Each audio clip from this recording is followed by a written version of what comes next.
Singer-songwriter, Country Music Association Hall of Fame star Charlie Landsborough is currently on his farewell tour. Now, you can catch him and his band performing the hits My Forever Friend, What Colour Is the Wind, I Will Love You All My Life and many more at the Beck Theatre in Hayes on Monday 21st of October. Now, tickets are now available from the box office on 020-8561 8371.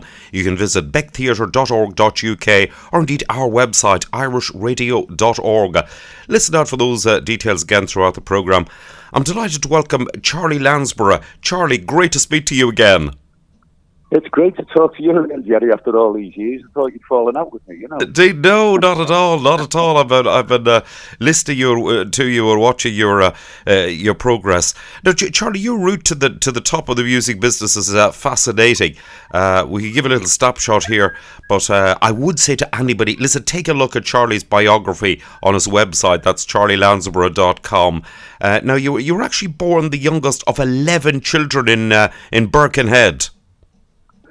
I was, yeah, and I was blessed because my brothers were all seafarers and brought back gifts from all over the world, and the house was full of animals. I probably told you before. We had chickens in the back, we had a duck, we had cats and dogs, we had lovebirds from Africa, and we had a monkey at one stage. So it was a wonderful house full of animals and full of music. My dad sang, my mother sang, my brothers brought the first guitars back we'd ever seen, and I was doted upon because I was the youngest, you know. It was a great house.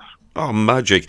Now, you had a variety of jobs before you decided to see the world like your brothers had. You had a stint in the army and many other jobs. Also, you played in bands. I did. I did a whole host of jobs.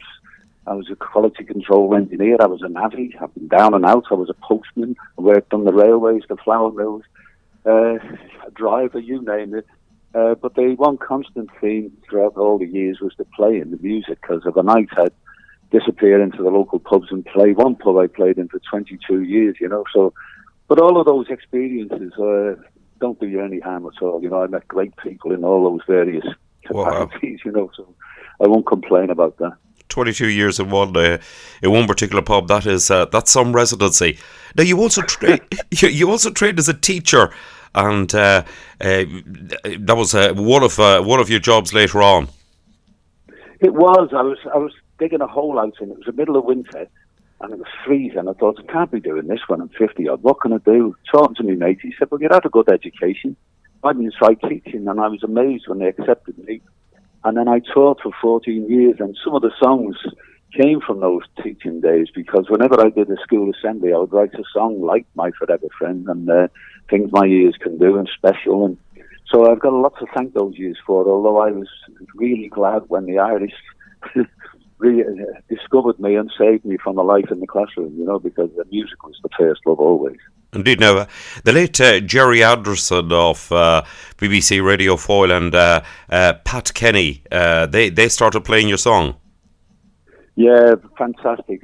Both were lovely people, and unfortunately we've lost Jerry now. But Jerry was a bit of a law to himself, and I'm glad about that, because I was told he had a big pile of CDs on his desk, and he randomly picked mine out, never heard of me before in his life, and put it on, and people started ringing in, saying, who was that, can you play it again?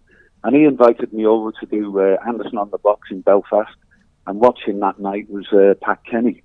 And Pat Kenny said, I want that fella for my show. So betwixt the two of them, they brought about the thing I'd sought all my life, which was success in music and the ability to look after my family just through the thing I love, you know. So, yeah, wonderful people then. Indeed. Now, the song What Colour Is the Wind, back down to earth after your trip to Dublin, your son collected you for work and told you that you were actually number 2 in the Irish charts, and you rose to number 1 the following week. Yeah, that was a bit of a revelation. I had a fantastic weekend in Dublin, and I thought that was the end of it. And my son picked me up from school, as you rightly say, and said, Dad, you're in the Irish charts. And I said, what am I, 98? And I would have been delighted with that, because I've never been in a chart in my life. And he said, no, Dad, you're number 2. The following week, number 1. And in effect, I toured for like 3.5 days after that. And then I packed up, grabbed my guitar, and we went on the road all around Ireland. And it was lovely, because Foster and Allen were great friends of mine. Had asked me at the end of '94 would I do their support for their spring tour? And I thought, yeah, I'll pack my teaching job up, take the plunge. And he phoned me in January and said, Charlie, said, I'm sorry, mate, we're not having a support now. And then I did the Pat Kenny show in January. And when Foster and Allen were doing their spring tour, I was doing my own sellout tour of Ireland. So it's like a bit of a musical fairy tale, you know, it was great. Indeed. You made numerous appearances on radio and TV. You won multiple awards, including Best Songwriter, Best Song, Best Male Vocalist, and International Country Album. And you topped the charts. And you also appeared returning back home in Liverpool with the famous Liverpool Philharmonic Hall. And it must have been great to go back home and have sort of meet your neighbours and friends. It was fantastic. It was a bit nerve-wracking because all sorts of people were there, apart from my family and my wife's family. There was lads I'd gone to school with, fellas I'd worked with, lads who watched me in the pub, and they'd all come to see what had happened to Charlie, you know. And I said it was like attending your own funeral almost. There was everybody in there, from nuns to safe breakers, and that's literally true, you know. But I come off at the end of the night shaking with a mixture of relief and euphoria that it's gone down well, you know. It was a night to remember. Right, indeed. Now, another career highlight must have been when you were singing your own composition special to close Ireland's special Paraplegic Olympics. That was wonderful. I mean, it must have took me about an hour to get out of the place because Down syndrome people are lovely. And they all want to put their arms around you, and they're very affectionate. And it was lovely. I sang to this sea of smiling faces, and I said, one of my favourite stories about the Special Olympics, before I did this particular night, I'd read that it was, I forget where it was hosted, but they had the Special Olympics, and it was the 100-yard dash or whatever it was, and the gun went off, and they all charged off, 5 or 6 of them, and they heard somebody crying. One little lad had fallen over at the start, so they all stopped, and they all went back and picked him up, and they all ran down the track together with their arms around each other. And they all got a medal, and the whole stadium rose to their feet to applaud them, you know. But, yeah, that was a great memory for me. Lovely. Now, I spoke to Imelda May, who told us with good humour that she was an overnight success after playing pubs in Kentish Town in London for 22 years. Now, your practice and apprenticeship was quite a lot more. You didn't get into the charts till you were actually 53.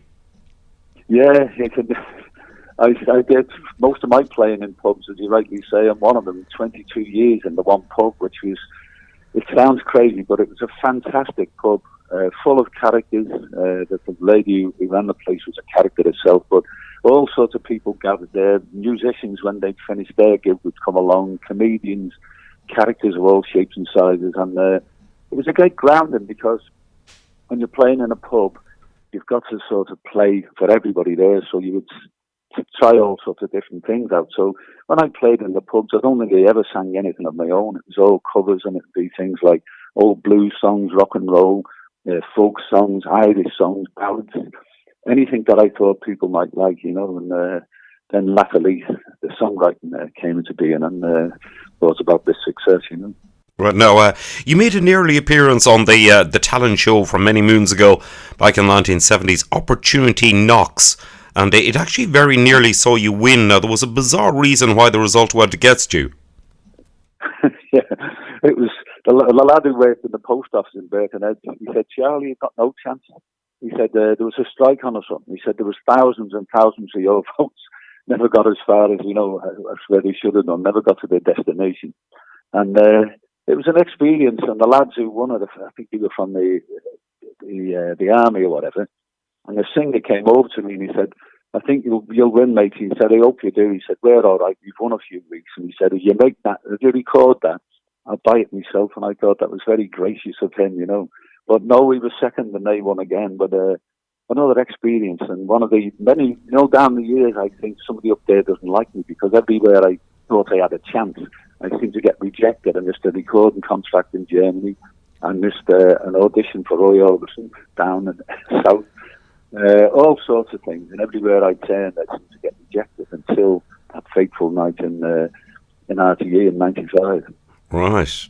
That's incredible. Now it's remarkable that it's your final tour, and you've got a new album out, the Attic Collection. Yeah, it's aptly called that because I think the 6 tracks were actually recorded in an attic, and it's just me. It's stripped. It's well recorded because Jimmy, the other player on the thing, he's a very adept technician, as well as being a great guitar player and singer. And I think there's 5 or 6 tracks. It's just me and Jimmy playing guitars and singing, and him doing harmony. And the rest of the album is nearly all acoustic. Well, I think it is all acoustic. And I'm playing guitar all the way through, which is a bit of a novelty.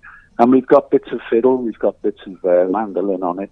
And some of it was recorded live, and a long time ago. But it seems to have been well received, and I'm thankful for that. And it's some record of what went before, Well, no, needless to say, it was the first country where you had all your success. You're truly tremendously popular with Irish audiences. Do you have regrets about retiring from touring, or do you think the time is right for you? Well, of course, I'll miss it immensely, but I want to stop before. I've seen people far greater artists than me. You've carried on. You think, no. And somebody told me about they'd gone to see a famous artist. This was just last night, and he said I wouldn't go again. He said it was a shame, really. His voice had gone, and I thought, I'll get out while I can still sing. I'd hate to sort of be an embarrassment to those around me and myself, So I'm still able to do it, and I'll miss it immensely. But I think when you've got to go, you've got to go. Right. Now, you're among the people who've recorded your songs are people such as Jack Jones, Pat Boone, needless to say, Foster and Allen, famously George Hamilton IV, and Daniel O'Donnell. I believe you're going to continue to work and be active in the studio and do some more writing. Oh, without a doubt. I mean, I couldn't stop that. That's been my life for so long that I have to continue with that. And maybe a lot of the Irish artists like Daniel and Foster and Allen are recording this stuff. So maybe some of the new stuff that I write will find a home with some of those friends of mine. Right, and meanwhile, a great night is anticipated. It's Monday, 21st of October. It's at the Beck Theatre in Hayes, with storytelling and great musical hits from Charlie Landsborough and his band. To call the box office, it's 020-8561-8371, or visit thebecktheatre.org.uk. You see details at our website, irishradio.org. Charlie, listen, enjoy the remaining day. It's been lovely to catch up with you again, and wishing you a happy, I suppose you could say, only semi-retirement, and looking forward to some good material coming out. Listen, it's lovely to talk to you once again. And you too, mate. Thanks for having me, and my regards to all your listeners who've been so good to me. Thanks, Jerry. God bless you, mate.